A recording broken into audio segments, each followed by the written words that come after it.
Poštovani gledalci, dobrodošli u emisiju Razgovor. Moj gost je Safet Grdžaliju, ekonomski analitičar iz Prištine. Gospodine Grdžaliju, hvala vam što ste izdvojili vremena da budete gost emisije Razgovor. Hvala vam za poziv, drago mi je biti ovdje s vama.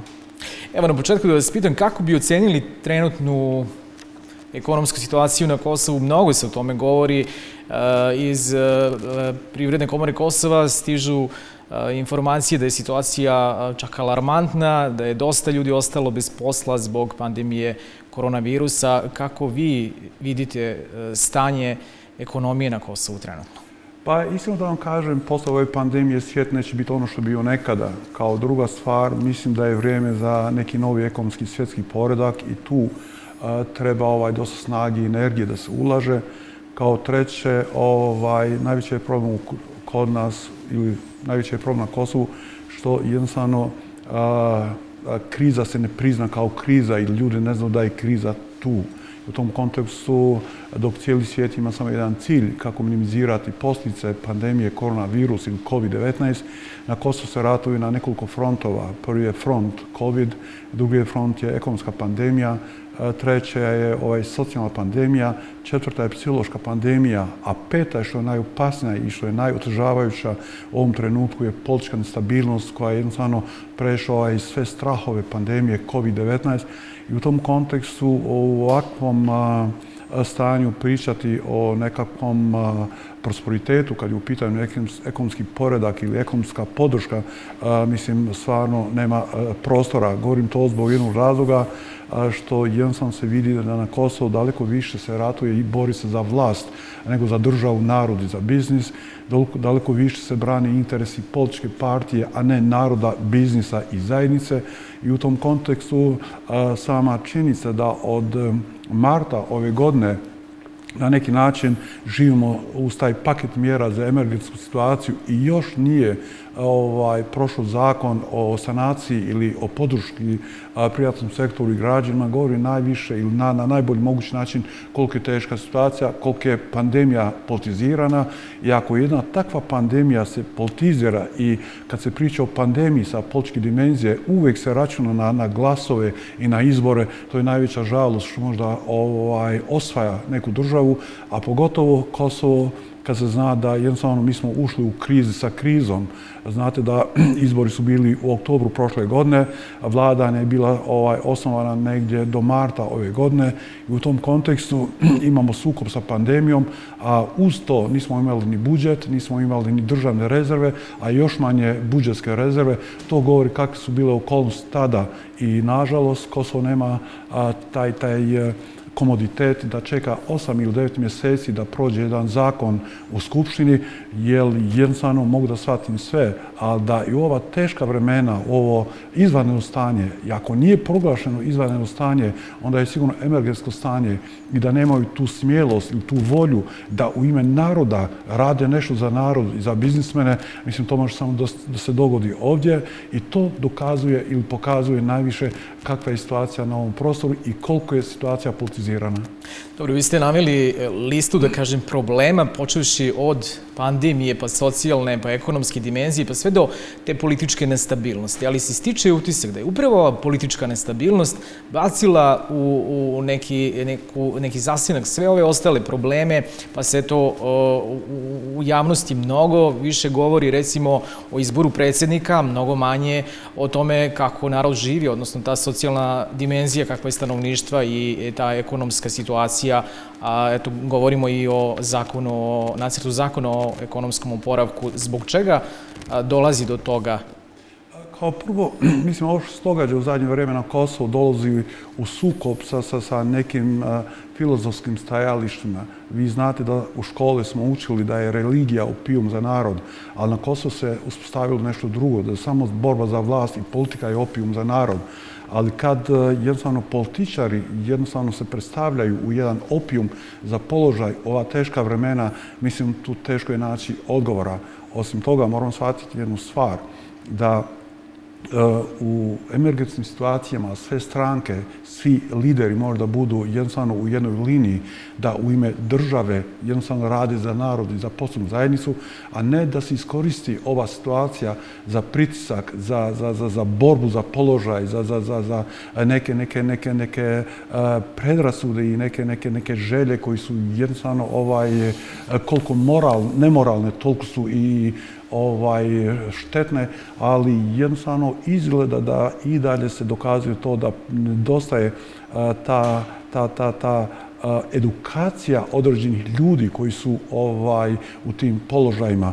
Mislim, kako može da bude utješno za narod ako jedan poslanik u Skupštini kaže mene zanimaju interesi političke partije, a ne ovo što se događa u Skupštini ili za zakon, za podršku ekonomije. Šta tu može vlada da uradi? Pa i institucije? Najveći je problem u tome što jednostavno ova vlada u ovakvim okolnostima nema moć glasanja i jednostavno to je jedan takav hendikep, jer ovdje ne radi samo o problemima u komuniciranju između pozicije i opozicije, nego je veći problem između samih partnera u koaliciji i jednostavno to je još jedna dodajuća, otežavajuća okolnost koja jednostavno uspora svoje procese, ali mislim da Kosovo zaslužuje nešto bolje, nešto humanije i nešto vrijedno za narod. Jer na kraju krajeva, ako mi govorimo jezikom ekonomije, narod i građani moraju da ukuse ruku države i do sad to nije vidjelo na Kosovo.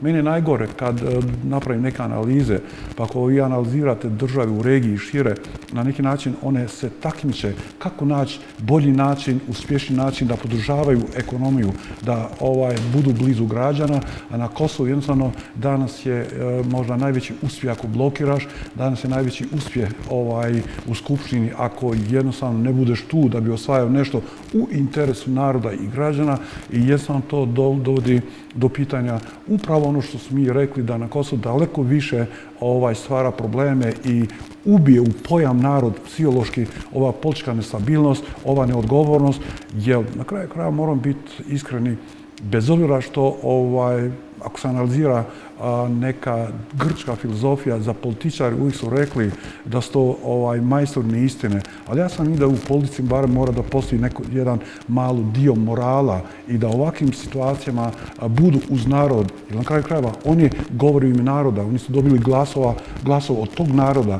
i na kraju krajeva okli dobiju platu, jednostavno dobiju upravo od ovog naroda i od ove poslovne zajednice. Hoće li narod da kazni ovakvu politiku i vladi i ova dešavanja u Skupštini ukoliko naravno dođe do novih izbora o kojima se govori sada baš zbog pitanja izbora predsjednika Kosova?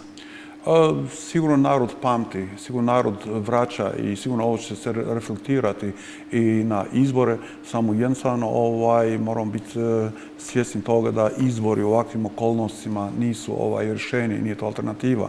Jer na kraju krajeva i da se danas odvijaju ti izbori, imam strah da će biti ista situacija i ako mi nastavljam ko zadnji par godina samo blokadama, jednostavno gušimo perspektivu Kosova i gubimo nadu građana Kosova.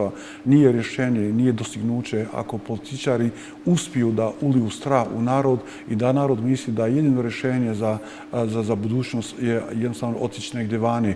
Kome treba Kosovo bez građana, kome treba Kosovo bez perspektive i ako neko je ubio perspektivu u ovom narodu, nije više ni Brisel, ni London, ni Pariz, ni Beograd, ni Washington, nego je u Prištini, jer jednostavno ovi su političari iz Prištine, nisu iz nekog drugog svijeta i jednostavno to je situacija koja jednostavno demotivira narod i u tom kontekstu sigurno kad god da budu izbori bit će ove političke stranke kažnjene, nego je problem u tome što jednostavno ne treba o narodu misliti samo kad su izbori. Mora se s njima i sa njima biti u teškim vremenima i nažalost ako je neko pao na ispit u ova pandemijska vremena, onda su pali upravo naši političari. Dobro, pred poslanicima Skupštine Kosova bi trebalo da se nađe nacrt zakona o budžetu za narednu godinu. Mediji su već objavili da će biti određenih rezova. Vidimo da će se smanjiti sredstva policiji, kosovskim bezbednosnim snagama. Da li vi očekujete da će glatko proći ovaj nacrt ili će i tu biti problema? Najveći je problem u tome što posljedice ove blokade tek će dolazi na vidiku u budućnosti. Ako države u regiji, njima će biti potrebno 2-3 godine za sanaciju posljedica od pandemije, Kosovo će trebati sigurno duplo više od toga, jer jednostavno da smo prije radili za podršku sektora ekonomije i građana, sigurno ne bi došli pred ovim izazovima, a kad je u pitanju i taj zakon o podršku i zakon o budžetu, sigurno će biti velikih problema o osvajanju tih zakona, upravo zbog ove političke situacije, kad više se misli o interesima partije nego o interesima države i naroda i jednostavno kad se ima na vidiku da imamo pad prihoda u upravi prihoda, da imamo pad prihoda u carini, da imamo samo novac od iseljeništva koji dolazi direktno, a to je negdje oko 806 milijuna eura. Možete znati jednu stvar da najveći doprinos našeg iseljeništva je bio dok su oni bili ovdje. Oni su potrošili novac, oni su kupovali, oni su gradili i upravo taj apsolutno, mislim, taj indikator potrošnje je bio najveći i shvatite jednu stvar da dijaspora ne zaslužuje to da se kaže da oni šalju 800 ili 10 milijuna.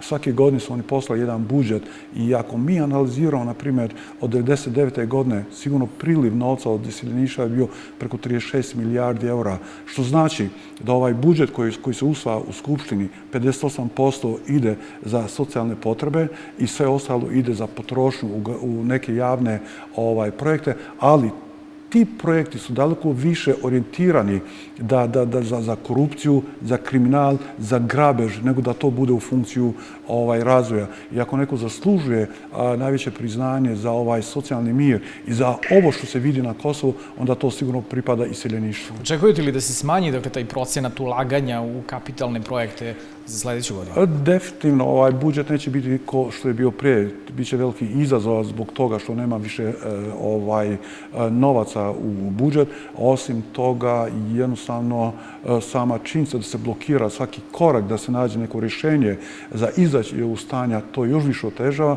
tako da će biti jako izazovno. A kad tome se doda i ova besprekorna borba između političkih partija u koaliciji i van koalicije, sigurno će biti veliki izazov, jer može zamisliti u ova pandemijska vremena da bude uvjet ili ću ja biti u tom položaju ili ću blokirati, ili ću ja dobiti taj resor ili ću ja izaći iz koalicije, ili će vi poslati moje u diplomaciji ili ću ja izaći. Mislim, to je apsurd svog vremena, ali ja, bez obzira na sve ove okolnosti, ja sam optimista. Nove generacije koji dolaze i kad jednostavno uče kako se ponašaju naši političari u zadnjih 18-19 godina, sigurno će biti za njih najviše motivacije za humor, satiru i za crtane filmove. Znamo da je privreda dobila, da kažem, najjači udarac zbog ove pandemije koronavirusa i da su sada neka ograničenja, da postoji ta zabrana rada mnogih privrednih objekata od 18 do 19 sati, kada je u mnogim opštinama i zabrana kretanja. Šta bi moglo da se desi ukoliko dođe do potpunog zatvaranja, ponovnog, zatvaranja, ukoliko dođe do povećanja broja zaraženih od COVID? Iskreno da vam kažem da ja nemam tu smjelost da odvojim neki sektor da je više ili manje pogođen. Bilo koji sektor da je pogođen kad je u pitanju ekonomija, jednostavno proizvodi taj veržni indeks što pogađa i ostale segmente. Ajmo analizirati građevinarstvo. Nije građevinarstvo samo to da se gradi. Tu imate proizvodnju, tu imate radne usluge, tu imate tržište, tu imate financije, tu imate uvoz, tu imate izvoz. Tako da jednostavno to je taj veržni indeks koji pogađa sve ostale sektore. Ali definitivno ja sam za rad svog naroda, ali bez obzira na to postavlja se jedno pitanje, može li narod opstati bez ekonomije i može ekonomija opstati bez naroda. Tako da treba pažljivo analizirati koji će biti potezi, jer ne možemo jednostavno uzeti kao argument zatvaranja Austriju, Njemačku, Italiju. Vi znate da tamo se takmiče kako više biti uz narod, kako više podržavati privatni sektor i biznise, a na Kosovu od marta ove godine pa do danas je uložen samo 206 milijuna eura i to prvo kroz taj emergency paket, a drugo kao neke mjere za podršku ovih biznisa.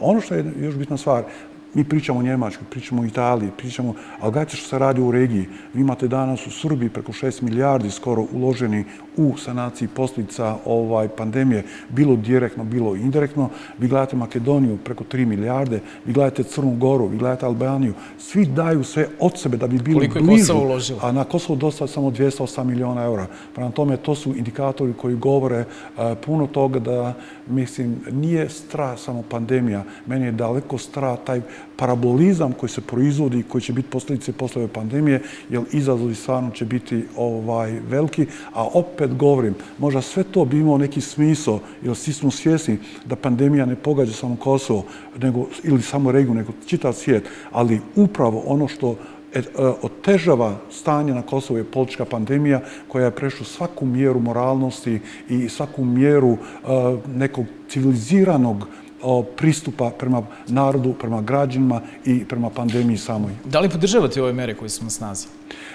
Definitivno te mere će biti još jedan udarac za privatni sektor i u tom kontekstu možda na neki način mi bi podržavali zajedno da je to, ali kad bi država učinila više za privatni sektor, ali ne uradiš ništa, ne podržavaš ništa, ne plaćaš im radnike, a tražiš zatvaranje, kako mogu ljudi opstati? Prvo, danas vi imate preko 15.000 firmi koji su zatvorene, imate preko 45 do 50.000 ljudi koji su ostali bez posla. Pričamo o realnim brojkama ljudi koji su bili prijavljeni u raznim opštinama kao zaposleni, koji su sad nezaposleni. I kad tome se doda još koliko je bila neformalna ekonomija i koliko je bilo radnika koji su radili na crno, mislim taj broj je daleko veći i daleko povećava svaki dan više i više. I kad tome se doda, shvatite, ljudi su u raznim kreditima, biznismeni ne mogu pomiriti svoje obveze. Ono što će biti još jedan negativni indikator sigurno će biti rast procenta loših kredita. A ako nešto je bilo pozitivno u ovih godinu dana ili u ovo vrijeme, je bila upravo ta fiskalna disciplina od strane centralne banke koji su dobili pozitivne rezultate i pohvale. Ali ako ovako se nastavi ovaj trend, onda sigurno jedan jako opasan indikator će biti nemogućnost povraćanja kredita i to će biti još jedan indikator koji će možda uticati na imidž Kosova. Premijer Abdullah Hoti je rekao da je u oktobru podeljeno 87 miliona evra, od toga je 60 otišlo privatnom sektoru. Ili mislite da je to bilo dovoljno? Mislim, od najveće zlo treba izabrati najbolje zlo. I bez obzira na to, mislim, mi smo svjesni toga koji su činjenice, bolje išta da se radi nego da se ne radi ništa, ali jednostavno potrebe privrede i građana Kosova su daleko više od toga. Mi smo planirali, mi smo napravili neku kalkulaciju, ako već država misli na sanaciju posljedica od ove pandemije i ako stvarno mora ili želi da podrži privatni sektor i građan Kosova, ništa ispod 1.200 miliona eura ne može pomoći. I u tom kontekstu, da li će se povećati javni dug, da li će se raditi na kredite, da li će na neki drugi način, mora se jednostavno analizirati. Gdje naći taj novac? Jednostavno mora se naći ta mogućnost da narod dobije tu fiskalnu infuziju ako misli da opstane, ako misli da preživi i ako misli da budućnost bude lakša, ne samo za njih, nego za državu u cijelini. Dobro, da malo popričamo i o mini Schengenu. Priština je zvanično pristupila ovoj inicijativi koju je pokrenuo predsjednik Srbije Aleksandar Vučić zajedno sa predsjednikom Severne Makedonije i Albanije. Pa šta to donosi Prištini? Kao prvo, vi znate da sam bio na tapetu već zadnjih par godina, ili ja mislim da integracije ili saradnja u regionu nema druge alternative. Kao drugo, imam strah da ljudi puno pričaju o normalizaciji, ali na neki način imaju strah od normalizacije i imam strah da upravo taj strah potiče od toga da ljudi nisu spremni za nove izazove koje jednostavno potiče integracija bilo u regiji, bilo u Evropi. Kao treće, svak priča o nekim evropskim integracijama, što je cilj svima nas, ali postavlja se pitanje kako mi možemo biti dio Evrope samo s političke dimenzije ako ne možemo biti iz te ekonomske dimenzije i kako možemo biti dio ekonomske dimenzije, dio Evrope, ako mi kao Zapadni Balkan ne eliminiramo barijere, ne sarađujemo među sebe, da ne budemo spremni za nove evropske izazove. I u tom kontekstu ja sam bio uvijek za tu regionalizaciju, jer tu sam vidio perspektivu i sa internog aspekta i sa eksternog aspekta. Interni aspekt taj koji će jednostavno kroz ekonomsku suradnju eliminirati barijere od prošlosti, ojačati mostove suradnje. Na kraju krajeva Evropa se ne voli. Evropu usvaja interes i ekonomski razvoj. I u tom kontekstu kada to bude model. A kad mi govorimo o tom eksternom pozitivnom aspektu, mislim da mali smo državi da bi bili atraktivni za velike brendove. I kad mi jednostavno promoviramo regiju kao mogućnost, sigurno će biti daleko veća atrakcija za velike svjetske brendove. Napravit ću samo jednu komparaciju koliko je bitna saradnja. 2019. godine sve države Zapadnog Balkana su imali 33 milijarde izvoza. Slovenija sama sa neki 2,5 do 3 miliona stanovnika imali su negdje oko 76 milijardi. A možete zamisliti, Austrija koja ima samo 8 miliona stanovnika imali su negdje oko 150 do 160 milijardi eura izvoza. Pa zar tu treba neki veći indikator da se pokazuje koliko je bitna saradnja, koliko je bitno eliminirati barijere i koliko je bitno na neki način graditi budućnost na osnovu tih pozitivnih ekonomskih indikatora. I u tom kontekstu meni je drago da na Kosovu nakon 5 godina i pljuvanja i svaki napada na mene su shvatili da je to i od toga ne treba strah. Nego jednostavno, ako već želite da budete dio takve inicijative, vi morate biti spremni za to. Ja sam bio prije par dana od strane novina, imao sam jedno pitanje, pa kaže kako mi možemo da budemo dio Zapadnog Balkana ako je Srbija tako jaka pa će nas progutati.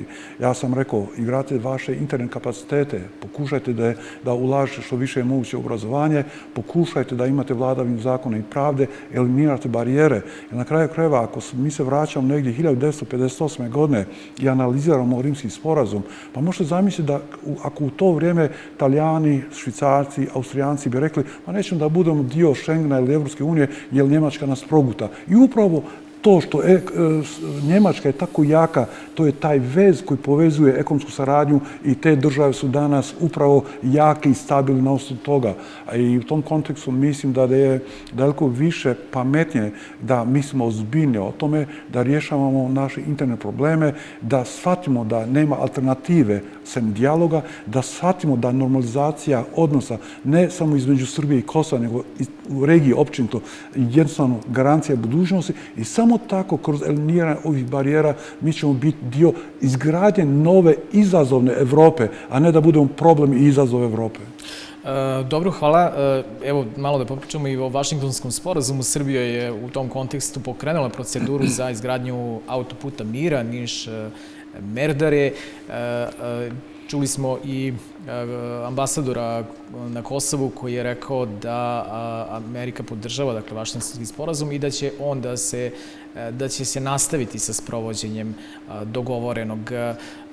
Očekujete li da ova pandemija malo uspori to i izbor novog predsjednika Sjedinjenih država? Da li to može donekle da promeni ono što je dogovoreno za vreme mandata Donalda Trumpa?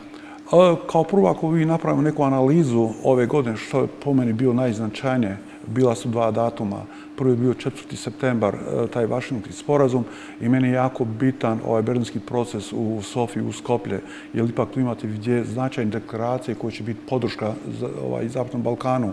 Vraćam se u Vašingtonski sporazum. Mislim da jednostavno to je bio najveći i najbolji potez što su napravili Amerikanci i samo onaj koji jednostavno na neki način ne shvaća politiku, ili ajmo reći drugačije, politika kao politika nije politika ako svak razumije. Ako politika u sebi nema svoje tajne, nema tu mistifičnost, nije politika. I u tom kontekstu mislim da sa mog stajališta to je bio jedan od značajnih datuma i da jednostavno taj proces će nastaviti bilo sa Trumpom, bilo sa Bidenom, jer tu ide u interes Sjedinjenih Američkih Država i promoviranja te demokratske moći i podrške Zapadnom Balkanu. I jednostavno ljudi moraju shvatiti jednu stvar. Kroz to što sam ja čitao, kroz tu politologiju, Amerikanci nikad ne biraju ljude prema ciljevima, nego ciljeve prema ljudima. I u tom kontekstu mislim da za njih prvo je Amerika, drugo je saradnja i partnerstvo. I u tom kontekstu ne treba niko da ima strah od svega toga. Problem je u tome što taj Vašingtonski sporazum ne samo na Kosovu, nego i u regiji gleda se više sa neke političke dimenzije nego sa suštinske ekonomske dimenzije, ali ja mislim ako se to uradi kako je bilo predviđeno, bit će to velike perspektive, ne samo za Kosovo, ne samo za Srbiju, nego za cijelu regiju. Analizirajte, na primjer, samo koliko profitira Makedonija, koliko profitira Albanija i sigurno tu će biti i Crna Gora i Bosna i Hercegovina. Samo morate znati jednu stvar, da mehanizam za apsorbiranje novca od takvih fondova je business plan i feasibility study. I u tom kontekstu koji je brzi, koji je pametni, koji je agilni, koji je fleksibilni, on će imati štafetu. Prema tome moramo uraditi prvo da izgradimo i ojačamo naše kapacitete i da jednostavno od toga što nam se nudi da uzimamo i osvajamo što više u interes građana, u interes budućnosti i u interes regije i Evrope općenito.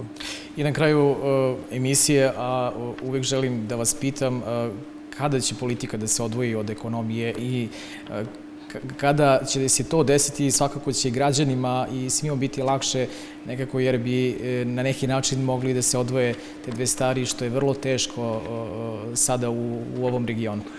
Najveći je problem što na Balkanu nikad ne možete pričati o čistim ekonomskim problemima bez političke kontacije. Istina je to da upravo politika je ta koja guši značajne procese, ali ja nemam problem sa politikom, nego imam problem sa političarima. Ja mislim da je vrijeme za novu generaciju političara koji jednostavno svoj položaj i viziju politike grade na znanje, na obrazovanje, na iskustvo, a ne na moć, jačinu i na mišiće. Dobro, hvala vam puno, gospodine Grđaliju. Mi je drago.